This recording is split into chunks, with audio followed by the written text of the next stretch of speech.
Assalamualaikum warahmatullahi wabarakatuh. Kembali lagi di channel Tirai Dunia. Apa kabar kalian semua? Semoga sehat selalu, dimudahkan segala rezekinya, segala urusannya. Yang lagi sakit mudah-mudahan disegerakan sembuh ya, sehat pokoknya, dipanjangkan umurnya.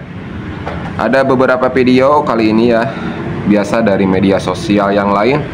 Kali ini ada ungkapan dari Bapak Presiden kita, Bapak siapa? Bapak Joko Widodo, tentang hukum ya. Dan ada juga beberapa dari videonya Pak Hotman Paris.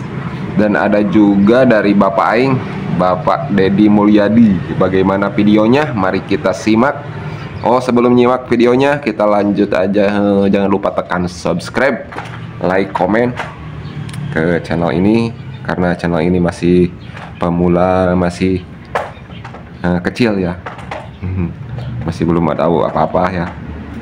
Sebelumnya sudah dimonetize tapi kena pelanggaran ya pemirsa. Ya, kita lanjut aja ke videonya. Memproses tindakan pidana Ya, tanpa pandang bulu dan tanpa tebang pilih. harus adil. Pemerintah tidak akan Jangan campur pandang tangan bulu, terhadap jangan penegakan meremehkan yang hukum, kecil, yang mau yang dan aparat penegak punya hukum uang. Kalau harus kena profesional hukum ya dan dihukum sesuai dengan hukum yang berlaku. Cara Masih ada yang main-main, sekali lagi ini yang ya, gigit harus saya sendiri. adil. Lewat cara saya. Saya khawatir dengan Kang Deddy aja ya saat ini ya. Karena apa? Di depan hakim dan di umum nanti persidangan akan dikalahkan Kang Deddy itu. Jadi kalian masih ingat nggak kata-kata dari pengacara? Walaupun Kang Deddy ya terjun ke lapangan, Widya ngomong begini ya kan, nggak akan bisa ya. Salah satunya Bapak Jokowi membentuk tim independen khusus atau ke lembaga, diarahkan ke lembaga atau sampai ke komisi DPR ya. Jadi saya tuh khawatir banget dengan yang namanya Kang Deddy karena dia selalu dipantau. Kang Deddy Mulyadi memang hebat. Ketika sedang dibutuhkannya sidik jari, Kang Deddy Mulyadi berkorban dengan 3.800.000 untuk menebus ijazah. Peggy alias Perong, perlu diingat ya, Peggy alias Perong, bukan Peggy Setiawan alias Pedot, bukan. Peggy alias Perong yang di Cianjur, dia mau sidik jari ya. Dan dari situ pula muncul karena dia memakai cincin dan asumsi liar banyak sekali ya. Tapi yang ada poin yang luar biasa di sini.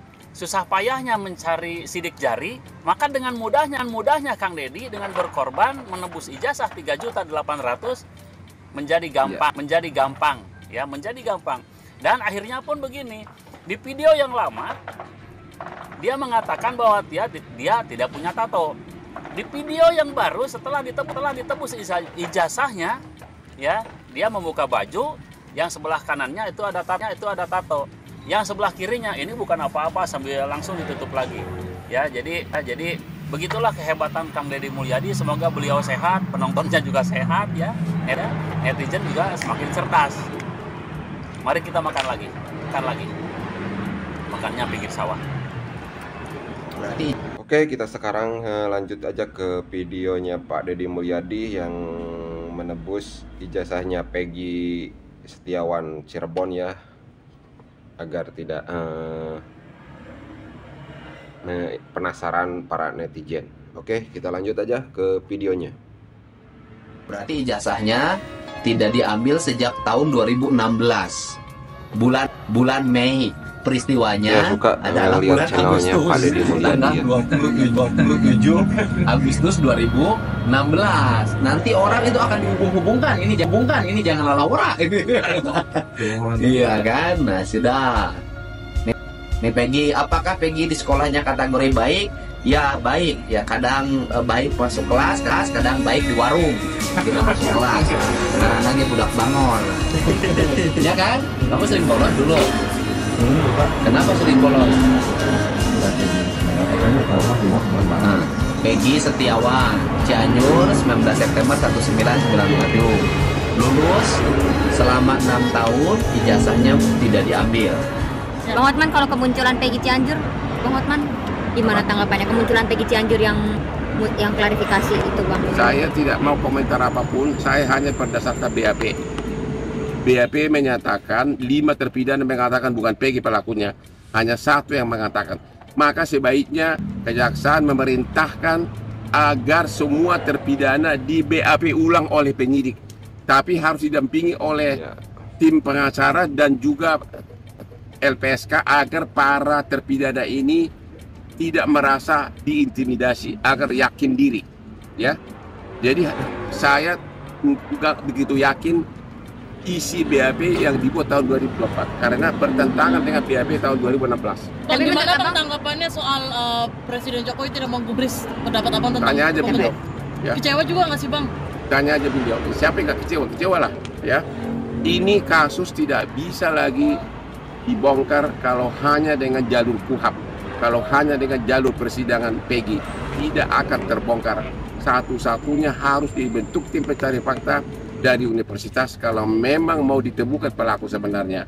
Membawa kasus Peggy buru-buru ke persidangan itu hanya taktik agar kasus ini seolah-olah sudah selesai. Padahal masyarakat semakin bingung karena nanti akan ada 2 putusan pengadilan yang saling bertentangan. Ya, kalau Peggy Cianjur sendiri menurut Abang perlu diperiksa polisi nggak? Saya tidak mau komen soal itu. Ya Bang, kan kemarin sidang pra peradilan di cancel nih Bang. Tanggapan Abang sebagai di cancel, ditunda ya. Ditunda ya. Itu biasa itu kalau belum hadir, nggak apa-apa. Katanya bukti-buktinya kurang lengkap. Nggak, kan belum, baru ditunggu, belum ada putusan. Ditunggu aja dulu, ya. Tapi Polda Jabar siap nggak menurut Abang? Saya nggak tahu. Tanya Polda Jabar dong, ya.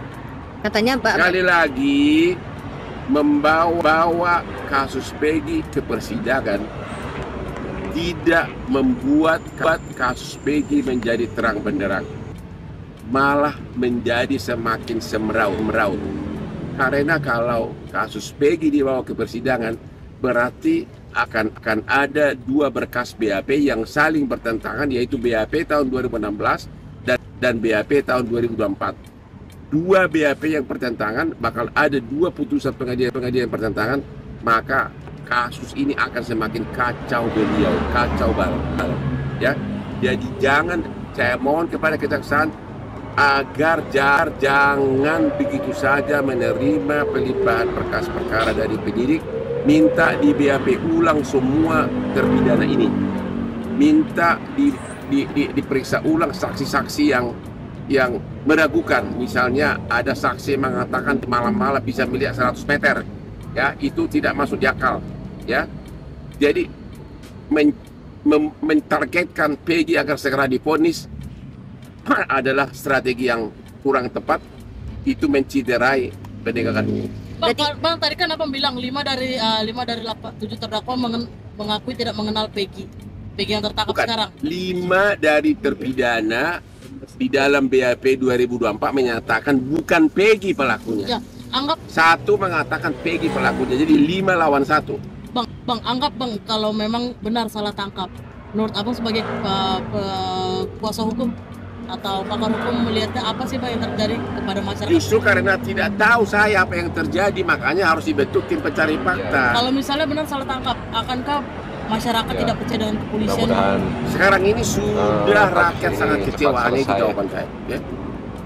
Sangat kecewa.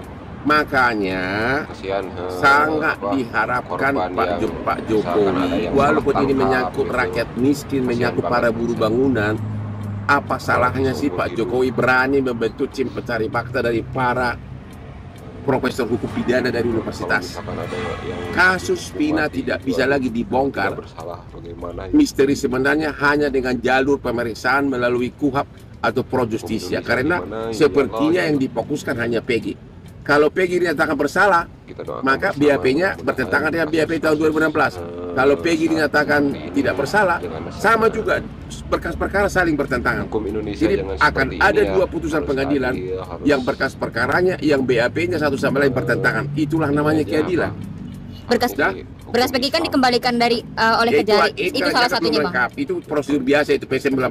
Bang, bagaimana tanggapannya Rudiana muncul ke publik main badminton? Main badminton. Pada Bang. HUT Bayangkara. Saya dari awal sudah mempertanyakan kelakuan dari Rudiana karena saya menghubungi dia tidak mau jawab. Tahu-tahu sekitar 2 minggu lalu ada oknum mengaku bisa dia minta agar kami sebagai kuasa hukum dari Rudiana, tapi sepertinya seolah ada syaratnya bahwa Peggy lah pelakunya dan kami tidak mau.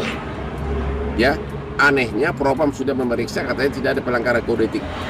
Kalau tidak ada pelanggaran kode etik, kenapa BAP 2016 bertentangan dengan BAP 2024? Pengakuan dari para terpidana yang Anda sudah pada saat diperiksa diperlakukan yang tidak manusiawi, itu harusnya diperiksa oleh Propam.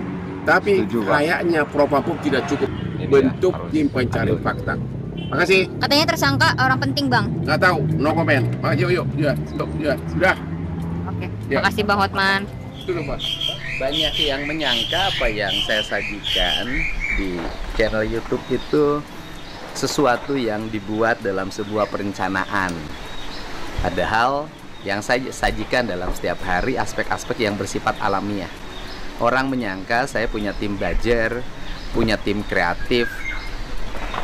Padahal tidak ada di saya tim kreatif, belajar, semuanya tidak ada. Kami hadir secara alamiah menyampaikan kata hati dan mata hati. Ini yang sering terjadi. Jadi kita hanya punya Om Dut yang tukang ngamera, dan Omnya yang tukang Oke, sekian video cuplikan dari Bapak Jokowi, Ibu Widya, terus Pak Hotman Paris, dan Bapak Aing, Kang Deddy Mulyadi. Dan mudah-mudahan kasus Pina ini segera terungkap, segera selesai ya. Siapa yang bersalah harus ditangkap, yang tidak bersalah mudah-mudahan yang ketangkap terus tidak bersalah mudah-mudahan segera dibebaskan ya. Mudah-mudahan hukum Indonesia lebih baik lagi, jangan ada kata salah tangkap segala. Kasihan ya kalau misalkan yang tidak bersalah harus ditangkap, apalagi seumur hidup, apalagi ya ngeri.